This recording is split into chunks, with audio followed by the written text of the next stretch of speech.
Team investigation.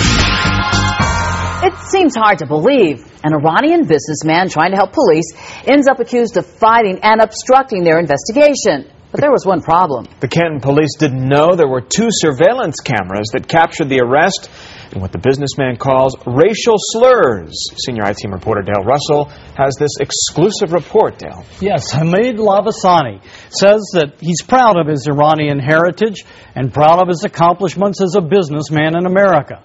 But he's still grappling with what he claims in a lawsuit was a false arrest. See this man? He just got out of bed in the middle of the night to help police catch 3 armed robbers. So how did he end up in the arms of several police officers placed under arrest? All they wanted to do was teach me a lesson. That's all it was about. It all began in May of 2008 with an armed robbery in this apartment complex behind me. During the investigation, police heard that the robbers had been inside this Shell station earlier in the evening.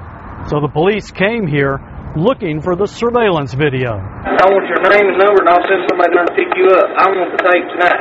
It was all caught on a surveillance camera.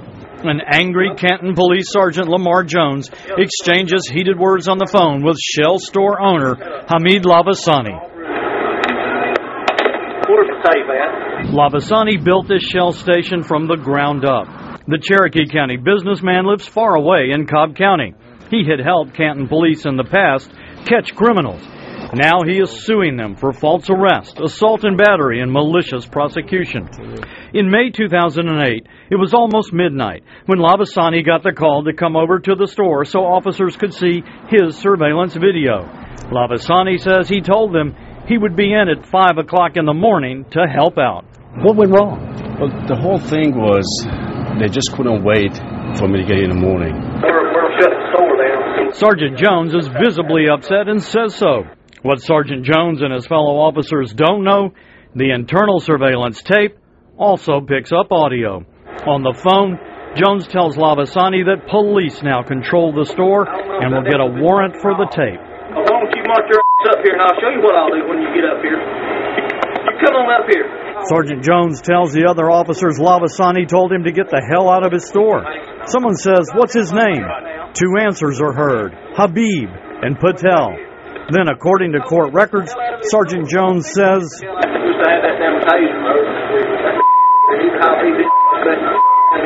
"How did you feel when you heard that?" Well, how would you feel? That's a question to you and everybody else who wants to hear it. How would you feel about it? It was nearly 1 o'clock in the morning when Hamid Lavasani arrived here at his gas station. He says his clerk met him and said, "Stay calm. The police have plans for you." So this should go easily. It should have been over with right as soon as I got there. Lavasani says he and Detective Campbell had a heated exchange about the midnight call, threats of arrest, and name-calling on the phone. Lavasani then heads toward the store. Detective Campbell follows and later gets nose-to-nose with the store owner as Sergeant Jones circles around. Then, the arrest. It was pretty violent. It happened so quick they didn't even give me a chance. Police claim on the arrest warrant Lavasani was fighting with officers and charged him with felony obstruction.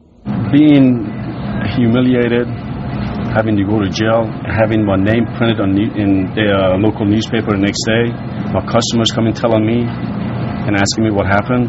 After an internal affairs investigation, the Cherokee County District Attorney declined to prosecute Lavasani. Police Chief Jeff Lance wouldn't talk about the case because of the pending lawsuit. Hamid Lavasani says he can't forget that dark night in May.